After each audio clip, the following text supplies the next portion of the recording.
Hello and welcome to my end of year best products awards video. Now it's been a busy 12 months of new launches and me testing many of these new products. Some good and some not so good.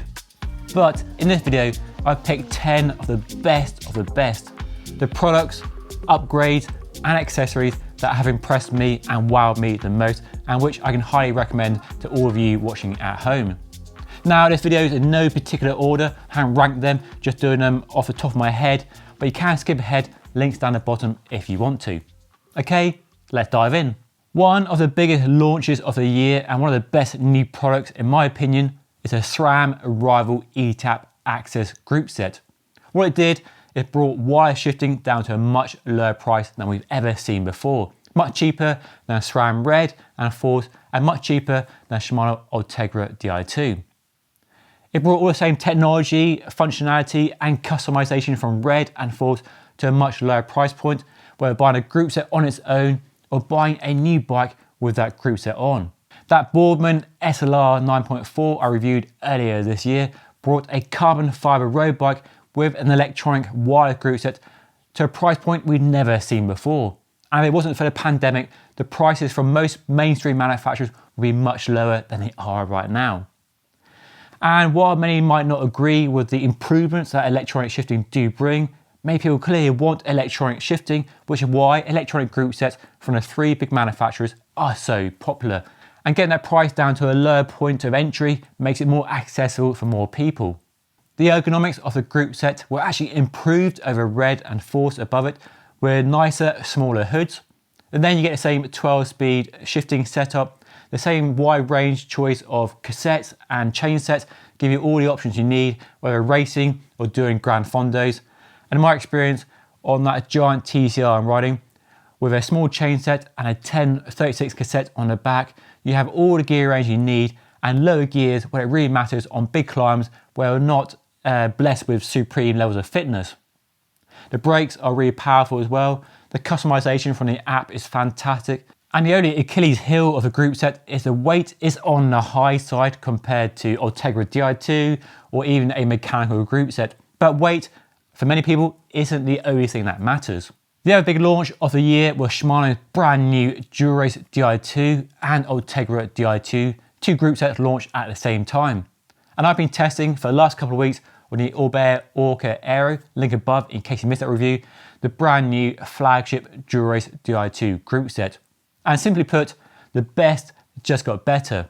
It takes everything we loved about the previous generation group set and made it better in a number of ways. A refinement rather than a radical makeover.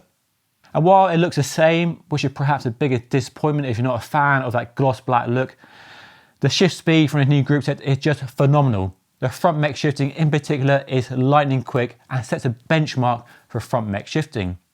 You now have 12 sprockets at the back, which you may not notice, but if you are fussy about your cadence, you will definitely appreciate. Just tightens up the cassette, gives you more options more of the time. The ergonomics have been improved over the old group set. Sure, the hoods are a bit taller than before, but the shape and the texture is much nicer than the old hoods, and I actually prefer them to the old hoods when doing side-by-side comparison testing. It's now also easier to charge the group set from the rear mech, and you can also customize it through the phone using Bluetooth much more easily than the previous generation group set. The only thing holding it back from being a perfect group set is a rather high price tag, but luckily for us, they launched Ultegra Di2 at the same time. One of the biggest and most expensive upgrades you can make to your bike is a set of carbon fiber wheels. And last year, Zipp launched their very popular 303S wheels with a £1,000 price tag. And while they were actually launched last year, I've ridden lots and lots of bikes with them this year, which is why they are in my awards video this year. Both on road bikes and also on gravel bikes, and they've impressed me every single time. Firstly, they don't cost the earth. Yes, there are cheaper wheels, but from a mainstream manufacturer like this, you get a lot of technology, a lot of heritage, and a wheel set that doesn't break the bank. I've been using these wheels on all manner of road bikes with 28 or 30mm wide tyres, and even gravel bikes with up to a 42mm wide tyre. And that wide internal width is good for the road tyre and good for the gravel tyre as well. And on-road and off-road, the durability and toughness of these wheels have been really impressive. No issues with spoke tension or bearing life in these at all, just first class reliability despite that low price tag. And using these wheels with any of the latest generation tubeless tyres, like the new ones from Pirelli, Michelin, Goodyear, the new Conti GP 5000 or Zipp's own gravel tyres, means installation is a breeze. No faff, no swearing, no cursing, no broken thumbs or nails, just easy the way tubeless should be. So taken all together, the low price, the low weight, the easy installation, the good reliability and use for road and gravel bikes and tyres mean these are an excellent top-notch wheel set and definitely a contender for your shortlist if you're in the market for a new carbon wheel set in 2022. If you're watching this video and enjoying what you're seeing so far, but you haven't yet subscribed, what are you waiting for? Hit that subscribe button down below and it helps support the channel and means you won't miss any future videos from Just Ride Bikes. After wheels, tyres are arguably one of the biggest upgrades and the most important part of the bike in terms of how it feels and the ride quality. And this year we've had loads of really good tyres launched, but perhaps one of the biggest and most highly anticipated new launches was the brand new Continental GP 5000 STR, all new tubeless ready tyre. Now the GP 5000 was already available as a tubeless tyre alongside the clincher version, but installation, as many of you know, was a bit of a sore point, literally a sore pair of thumbs from installing these tyres. But we now have a brand new tyre designed to the latest ET/RTO standards, which encapsulates the latest hookless rims, like from Zipp, MV and Hunt, and along the lines of Pirelli, Michelin and Goodyear, which in a nutshell means these are really easy to install, as I showed in the video. I mean, no tyre levers, no broken thumbs, no special tricks or tools of the trade, just put them on, pump them up with an all-track pump and off you go. And that is how easy tubeless should be. So thankfully, installation of these new tyres is much easier than ever before, which means all those people out there prepared to make an investment in tubeless can now do it with a Conti tyre and get all the benefits of the tyre technology. So black chili tread compound, which is great in a wet and dry, low rolling resistance, and a tyre still stacks up really well in independent testing. And all the other key features carry over, and a new lighter weight construction makes it a really good contender in the tubeless tyre market right now. While the Conti GP 5000 tyre is definitely worthy of the accolade of the best tyre of the year, there are some other tyres that have really impressed me over the past 12 months. There's a Pirelli P0, which is a really good tyre, especially in the SLR super lightweight version. There's a Goodyear F1 Eagle tyre, which similarly impresses as well, and also the Michelin tyres as well. 3 really good tyres if you're not really a fan of Conti, but altogether 4 excellent tyres that offer easy installation, good durability, long wear life and low rolling resistance as well. So we are really spoiled for choice in the tubeless road market right now. Any of the tyres and a wheel set like the Zipp 303S or an MV or a Hunt with a hookless design means easy tubeless installation and in my experience no faff during months and months of use.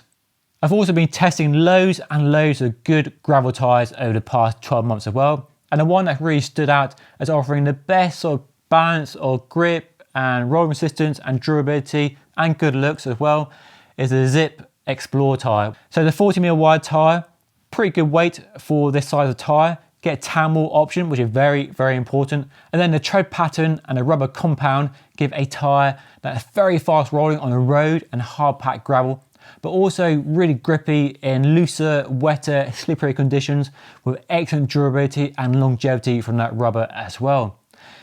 It might not be the grippiest in the muddiest conditions, but for 85% of conditions that I ride in during the year, it's a tyre that does work really well. As a tyre I've used for bike packing adventures and fast gravel rides and just continues to impress me all the time. And what I like about the tyre is how you fit and forget. Apart from the muddiest conditions, it's a tyre that works well everywhere and in most conditions. And in my experience, the durability and the longevity of a tyre is really good. There can be no issues, no punctures, the wear rate isn't excessive despite that really soft rubbery tread compound. So the tyre that has really impressed. And did I mention tan sidewalls? Oh yes. 2021 has definitely been the year of the gravel bike and gravel bike accessories. And one product that really stood out head and shoulders above everything else was the Redshift suspension stem. Not a new product as such, but the new version was improved over the original, so it is still a new product. but it's a product that really impressed me the most, and I still have it on my bike now, and it's a product that I get asked more questions about than any other.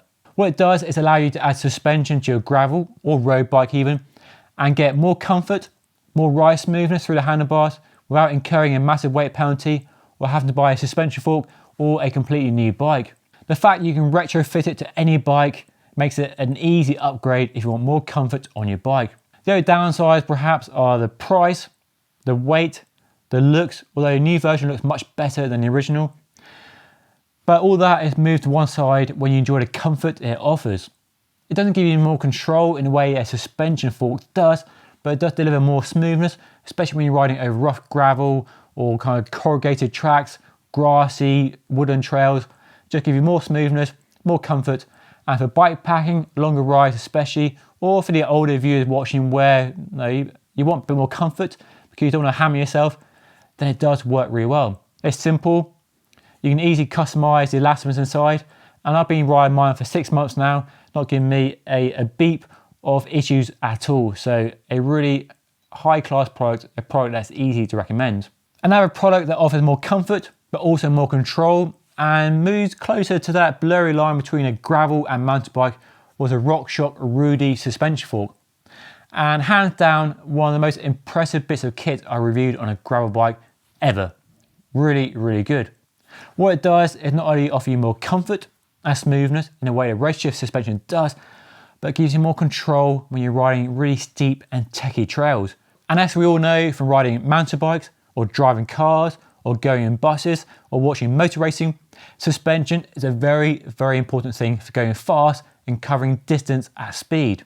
And this product definitely delivers more speed, more comfort and more smiles. The downsides are perhaps the looks. It's not for everybody, I know. The price, yeah, quite hefty in the price department, and it's weighty compared to a normal rigid fork. But again, like the Redshift suspension stem earlier, all that is moved to one side where you enjoy the performance it offers, and it does offer more performance over a rigid fork. I know for some people, it's getting away from the purity and simplicity and low maintenance appeal of a gravel bike, but for me, the way it took a gravel bike to the next level without being a mountain bike really appealed to me for the style of riding I do, which is less gravel racing, more gravel exploring, riding old mountain bike trails on a gravel bike while enjoying the speed you get from a gravel bike.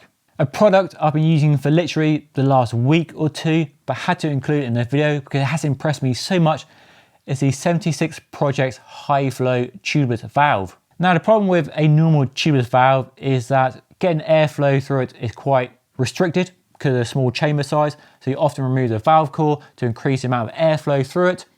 And also the other problem over long-term use, as Jim mentioned in his tubeless installation video, is that it gets clogged up. The sealant can dry out inside, so you have to take the valve out and remove all that gunk to ensure you can still use it properly or replace it with a new one. What the new high flow valve does is remove all the hassles, all the downsides to a regular pressure valve and design one for the purpose of tubeless. So it has a much bigger chamber, which allows 4 times the airflow, and that makes installation much easier. Okay, more airflow goes through the valve into the tyre, and that initial installation, when you pop the tyre onto the rim, requires a big burst of air, more air going in and leaking out of the tyre. And this valve allows that much more easily without removing the valve core. And then the other advantage long term, which admittedly I haven't tested yet, is that it shouldn't get clogged up like a normal pressure valve. The downside is, admittedly, it's quite pricey compared to a normal valve, but it offers a genuine game-changing advantage over a traditional tubeless valve. There is also a similar version from Reserve, the Santa Cruz carbon wheelset brand, which I haven't tried yet, but hopefully in 2022 we'll get to try that as well and see how it compares to British designed 76 Projects High Flow valve. The last 2 products are 2 that I use on an almost daily basis and couldn't live without.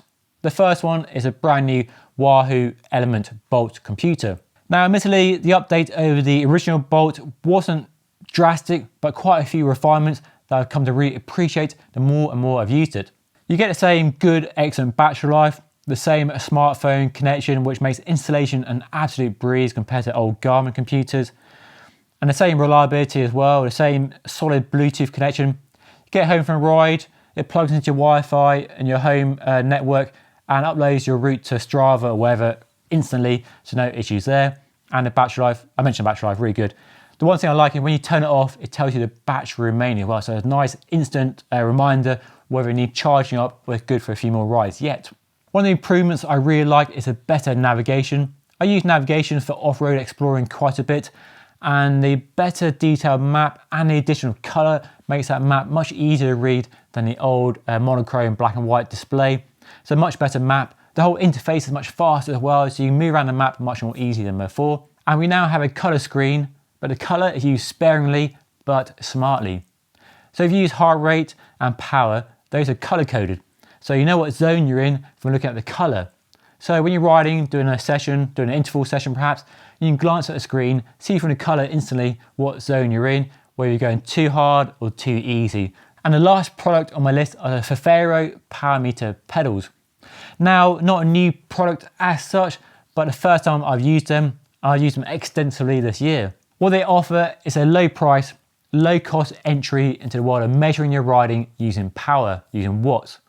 They're also pedals, which means swapping them from one bike to another is really easy. And for me, that's a real bonus. Testing bikes all the time, I can have power on every bike.